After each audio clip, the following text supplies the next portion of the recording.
कि स्टूडेंट्स, मैं आज आपको प्रीपोजिशन के अंदर समझा रहा हूँ।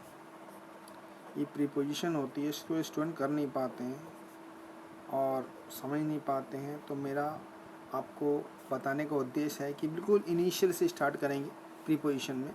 सबसे पहले स्टूडेंट आपको हम सिखाते हैं टू का यूज़, ठीक है, टू का यूज़। तो देखिए स्टूडेंट, टू का प्रयोग वहाँ करते हैं जहाँ पर सेंस निकले का, की, के, को। यानी कहने का मतलब है स्टूडेंट, जहाँ पर डायरेक्शन होता है। क्या होता है? डायरेक्शन। डायरेक्शन का मतलब दिशा। जैसे I am going to market, I am going to the market, है ना, ये दिशा हो रहा है। मैं मार्केट कहाँ जा रहा हूँ? मार्केट की ओर जा रहा हूँ। की ओर मतलब हिंदी में की ओर, है ना। क्या सेंस निकलेगा? की ओर, ठीक है। डायरेक्शन को शो करता है, वहाँ पे यूज़ करते हैं टू को। फिर स्टूडेंट इसी टू को हम ना, नी, ने, ना, नी, ने, नो, जहाँ वर्ड निकलता है जैसे मैंने बोला मैं नहाना चाहता हूँ, आई वांट टू बाथ, ठीक है स्टूडेंट्स। मैं जाना चाहता हूँ, I want to go, I want to go. मतलब टू जो है ना, यहाँ पर ना, नी, ने, नो को शो करता है student.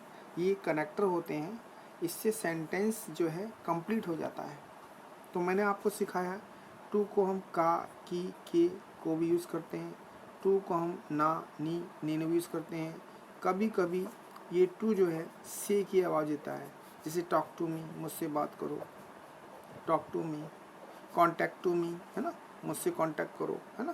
Contact to me, contact to me कि मुझसे कांटेक्ट करो। तो यहाँ जो है से की आवाज़ आ रही है, ठीक है स्टूडेंट। फिर हम आपको सिखाते हैं स्टूडेंट, ये हमारे पास हमने आपको टू बताया। अब हम सिखाते हैं स्टूडेंट, इसमें एक इन आता है, इन।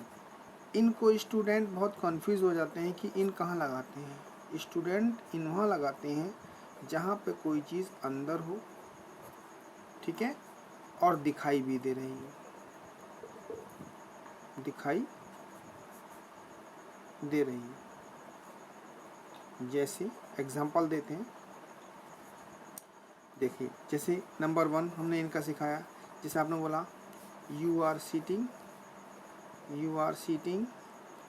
इन द रूम, ठीक है, इन द रूम। आप कमरे में बैठे हैं और सामने वाले को दिखाई भी दे रहे हैं, तो इनका प्रयोग होगा। स्टूडेंट इन का प्रयोग हम ना बड़े शहरों के लिए करते हैं। बड़े शहर समझते हो, ये बड़े मतलब बिग सिटी होती है। जैसे आपने बोला I live in Delhi, I live in Delhi, मैं दिल्ली में रहता हूँ।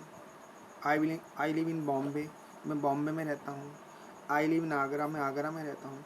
तो बड़े शहरों के लिए स्टूडेंट हम इनका यूज़ करते हैं, और इनका प्रयोग वहाँ करते हैं जहाँ पर हम किसी चीज़ के अंदर हों और दिखाई भी दे रहे हों, वहाँ पर स्टूडेंट हम हमेशा इनका यूज़ करते हैं। अब स्टूडेंट सेकंड इसका होता है इनटू।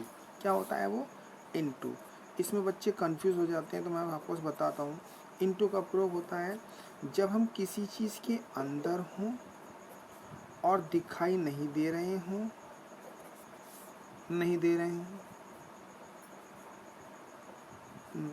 दिखाई नहीं दे रहे हों, या इसमें गति पाई जाती है, मोशन पाया जाता है। मोशन माने गति, MOTI, मोशन माने गति, मूवमेंट पाया जाता है। जैसे मैं आपको बताता हूँ, you jumped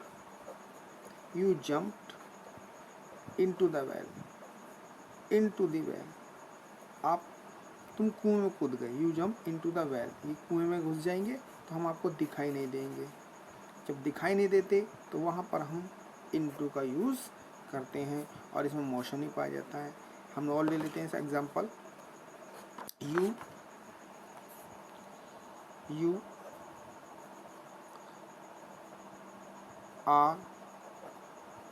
you are walking ना इनटू द गार्डन। क्या आएगा? Into the garden, into the garden. कहने का मतलब स्टूडेंट, जहाँ पर मोशन पाया जाएगा ना, गति पाई जाएगी, वहाँ पर हम इनटू का यूज़ करते हैं स्टूडेंट, ठीक है स्टूडेंट। फिर हम आते हैं नेक्स्ट, थोड़ा सा आपको समझाने के लिए।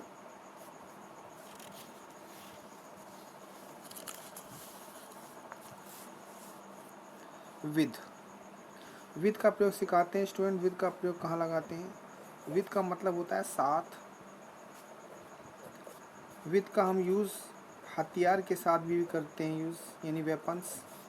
देखिए कैसे एग्जांपल देता हूँ, आपको समझ में आएगा। जैसे मैंने बोला you are sitting with me, you are sitting with me, तुम मेरे साथ बैठे हुए हो, तो विद, विद माने होगा साथ। You are sitting with me, आप मेरे साथ बैठे हुए हो, तो साथ। ठीक है स्टूडेंट। और हथियार का यूज़ कैसे करते हैं? मैंने बोला आई कट द एप्पल या I cut the mango with knife, मैंने चाकू से सेब काटा या आम काटा, I cut the mango with knife. ठीक है स्टूडेंट। आपको ये भी ध्यान रखना है, साइलेंट वर्ड अगर एन से पहले के होता है ना स्टूडेंट, तो के साइलेंट हो जाता है, इसको नाइफ बोलते हैं। ठीक है। ऐसे बहुत सारे बताता हूँ, नो, नो बोलते हैं, नो माने जानना होता है, तो एन से पहले जब के आता है तो के साइलेंट हो जाता है, नो हो जाता है। ठीक है स्टूडेंट। और जैसे राइट लिखते हैं ना, राइट, और डब्लू से, आर से पहले डब्लू आता है तो आर साइलेंट हो जाता है, इसको राइट बोलते हैं स्टूडेंट। ठीक है। ये साइलेंट वर्ड अलग होते हैं। फिलहाल आपको यहाँ क्या सीखना है? विद का यूज़ सीखना है कि विद का प्रयोग हम कैसे करते हैं। फिर स्टूडेंट वेरी वेरी इंपॉर्टेंट है फॉर। फॉर का स्टूडेंट 3 जगह यूज़ करते हैं। नंबर 1, फॉर का मतलब होता है के लिए। फॉर का मतलब होता है का, की, के, और इसका मतलब सा, सी से भी होता है स्टूडेंट। देखिए कैसे, मैं आपको समझाता हूँ कैसे होता है। नंबर 1, मैंने बोला this gift is for you, यहाँ सेंस निकला तुम्हारे लिए, ये जो गिफ्ट है वो तुम्हारे लिए है। फिर इसी का सेंस निकला काकी के, जब हम कुछ ही खरीदते हैं ना स्टूडेंट तो फॉर लगाते हैं। जैसे I bought this pen, I bought this book for 10 rupees, मैंने किताब 10 रुपये की खरीदी। तो खरीदने के लिए स्टूडेंट हम फॉर का यूज़ करते हैं। ठीक है student, F O R, for का यूज़ करते हैं। फिर हमने सात शीशे का वहाँ यूज़ करते हैं, जैसे हम कभी अनिश्चित समय के लिए यूज़ करते हैं, इंडेफिनिट टाइम के लिए। जैसे वे 1 घंटे से बीमार हो रहा है, वे 1 घंटे से खेल रहा है, ही हैज़ बीन, है ना, प्लेइंग फॉर 2 आवर्स कर लेते हैं, वो 2 घंटे से खेल रहा है 2 आवर्स। तो अनिश्चित समय के लिए हम फॉर का यूज़ करते हैं। तो देखिए आपको फॉर के 3 यूज़ सिखाया मैंने। फॉर माने के लिए भी होता है, फॉर माने काकी के भी होता है, फॉर माने सासी से भी होता है। इससे आगे की वीडियो में बाकी मैं आपको करके दिखाऊंगा। अगर मेरी वीडियो अच्छे लगे, पढ़ाने का मेथड अच्छा लगे, तो शेयर करना, लाइक करना, सब्सक्राइब करना। Thank you student, thank you very much.